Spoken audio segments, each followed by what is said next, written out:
Okey, baik. Assalamualaikum. Baik, kita akan belajar hari ini adalah tajuk pembersihan dan pembekalan air. Okey, tajuk kita yang masih lagi bab 5. Okey, kita masuk pembekalan air dan pembersihan air. Okey, jadi hari ini kita nak belajar pembersihan air dulu. Kita belajar pembersihan air dulu, okey? Okey, kita belajar yang ni dulu, okey? Pembersihan air. Okey, baik. Kita tengok kaedah pembersihan air. Kenapa kita kena bersihkan air ni? Sebab kita nak minum. Lepas tu kita nak basuh baju. Mestilah air yang bersih. Takkan kita nak guna air yang kotor. Kan? Jadi kawasan rumah kita semua dah dapat bekalan air yang bersih. Kamu cuba bayang zaman dahulu, tak ada pipe, tak ada apa, kena pergi ambil dekat perigi, kena ambil dekat sungai. Cuba kamu tengok air sungai kita warna apa? Warna coklat kan.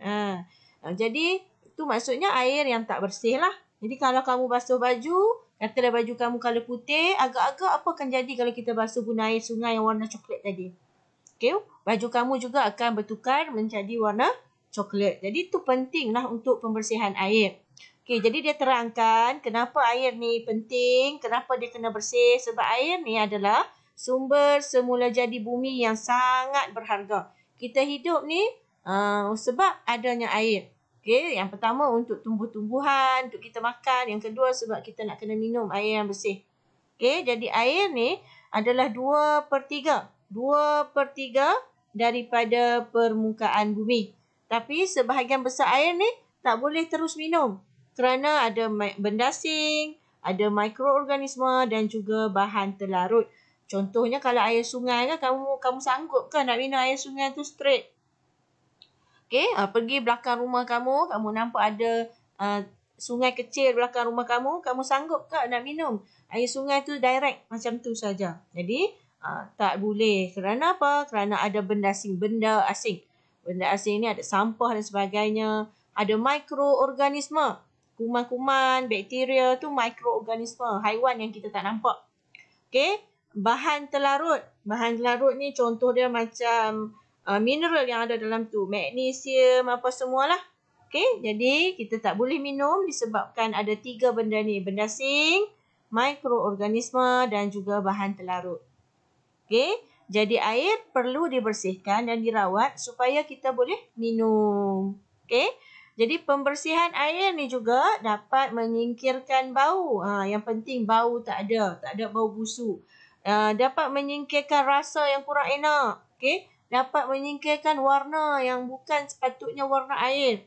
Mikroorganisme, bahan terlarut supaya air tu digunakan untuk pelbagai kegunaan. Inilah gambar contoh air yang kita ada di rumah kita sekarang. Tengok betapa bersihnya air tu kan. Okay, jadi kita kena bersyukur.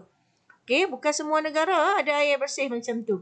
Okay, contohnya di India. India, airnya ada tempat yang kurang ada sumber air yang bersih. Masih lagi menggunakan air sungai yang tak diproses. Okay.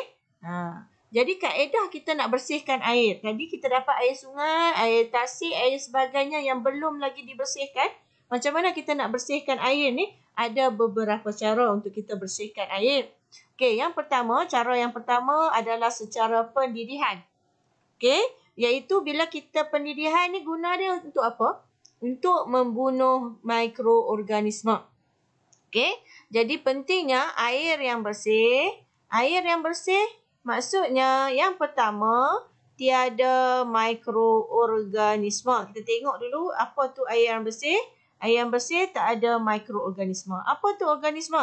Bakteria, okey, kulat, benda-benda yang kecil yang tak nampak di mata kita. Haiwan lah. Okey, benda hidup.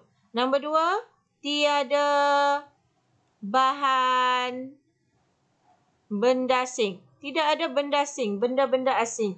Contoh benda asing ni apa? Sampah, daun, pasir. Semua ni benda asing lah. Okey, yang ketiga, kenapa air tu bersih? Tiada bahan terlarut. Tiada bahan terlarut. Okey, itu maksudnya air yang bersih. Okey, contoh bahan terlarut ni apa? Zinc, magnesium, benda dan sebagainya. Okey, jadi yang pertama, Kalau kita buat pendidihan, dia membunuh organisma saja. Okey? Kalau pengklorinan juga membunuh mikroorganisma. Contoh, kenapa kita kena ada klorin? Kenapa tak didih saja? Okey, pengklorinan ni dia guna untuk membunuh bakteria di kawasan yang besar. Contohnya apa? Contohnya air yang kita minum tiap-tiap hari di rumah kita. Okey, air paip tu mana kita didih? Dah sampai rumah baru kita didih. Di pusat rawatan pembersihan air di negara kita, kita tak didih, jenuh lah nak didih. Besar Tasik kamu nak didih macam mana? Besar Empangan kamu nak didih macam mana? Okey, tak boleh nak didih. Jadi kita letak klorin. Sebab klorin juga membunuh mikroorganisma. Sama juga kalau kamu pergi tema air, taman tema air. Taman tema air mereka nak buang mikroorganisma, benda-benda yang berbahaya, organisma yang bahaya tu, dia letak klorin. Mana didih tak didih ya, sebab kawasan tu besar. Pendidihan ni kalau kita buat untuk benda yang kecil. Contohnya air nak makan kat rumah, kita didih lah. Tak perlulah letak klorin. Okey. Okey, yang seterusnya penurasan. Penurasan kita turas. Kenapa kita turas? Nak asingkan benda asing terampai daripada cecair. Nak buang benda asing-benda asing yang besar ni. Contoh sampah, daun, pasir dan sebagainya. Okey, yang keempat, penyulingan. Penyulingan ni best. Dia boleh buang semuanya. Dia boleh buang benda asing. Okey, dia boleh buang bahan terlarut. Dia boleh buang mikroorganisma. Untuk 3 benda ni, dia tak boleh buang semua. Okey? Contoh kalau kita buat pendidihan, ambil air sungai, terus didih. Dia hanya buang organisma saja. Sampah, bahan terlarut, dia tak boleh buang. Sebab kita didih saja, kita tak tapih. Okey? Kalau tapih saja, dia buang bahan benda asing saja. Okey? Jadi dia tak boleh membunuh organisma. Okey? Baik. Yang seterusnya, kita tengok macam mana kita nak selesaikan masalah kekurangan bekalan air. Okey, setengah negara, saya besarkan sikit ya. Setengah negara yang mengalami kekurangan sumber air menggunakan cara alternatif bagi mendapatkan bekalan air untuk kegunaan manusia. Okey, ada negara yang kurang air. Contoh negara apa yang kurang air dalam fikiran kamu? Okey, contoh negara Arab kan? Lagi Singapura. Singapura tak ada empangan. Okey, dia dapat air daripada Malaysia. Okey. Jadi itu adalah negara-negara yang kurang air. Jadi Singapura bekalan airnya adalah terhad. Jadi macam mana dia nak atasi negara selain dapat bekalan daripada Malaysia? Negara tersebut menggunakan teknologi moden untuk mengitar semula air kumbahan. Air kumbahan ni apa? Air najis. Ni air najis Okey. Najis kita kencing semuanya. Supaya dapat digunakan sebagai air minuman dan juga kegunaan industri. Dia ubah air najis tadi menjadi air yang bersih. Okey? Dan kegunaan industri. Jadi projek ni kita namakan sebagai The New Water. Okey, The New Water. Okey, air tadi dah jadi bersih. Okey? Jadi saya ajar sampai sini saja dan kita akan berjumpa balik pada kelas yang akan datang pada esok hari. Okey, dan jangan lupa pada esok hari sediakan kertas A4 warna putih, pen yang bercolor ataupun color pencil dan juga alatan menulis lah.